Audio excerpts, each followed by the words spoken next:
Good morning mga katropang maglalado. So meron tayong naka-schedule ngayon na magpipisa ng mga CCU. Pang 21 days na nung isinalang natin nung January 10, titingnan natin ngayon kung ilan na yung nag-hatch. So ayan, ito nagka-crack na. Simula nang lumabas yung tuka. Iintayin na lang na lumabas yung CCU. Ayan. Kung mapapansin natin, kalabas na yung tuka ng CCU.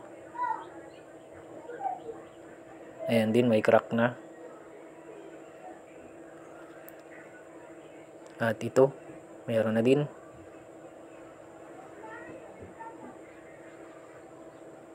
Ayan, okay din.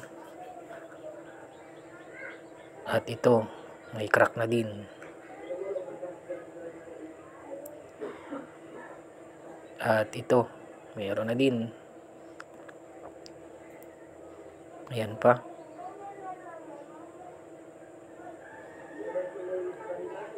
Ayan rin, may crack na. At ito pa.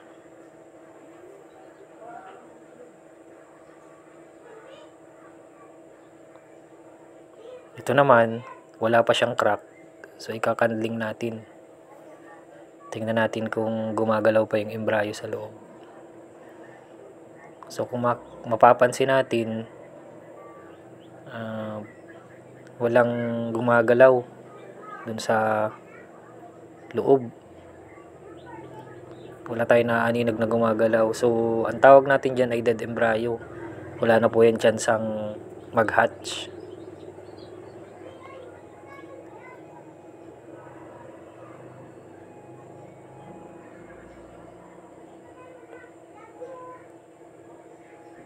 Ito rin, kung mapapansin natin, hindi na din gumagalaw.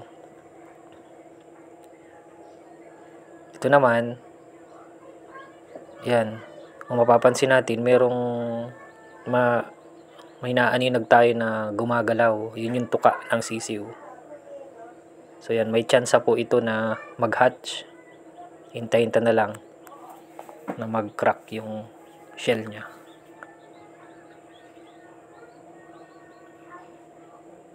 At ito rin, yun, gumagalaw din yung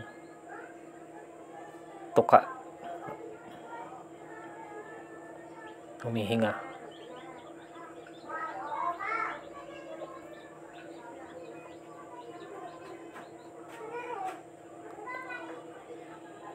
At ito rin, hindi lang masyadong maaninag. Pero may chance din niya na magpisa.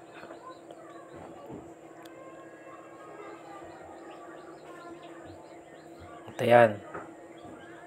So kung mapapansin natin, yan, gumagalaw talaga.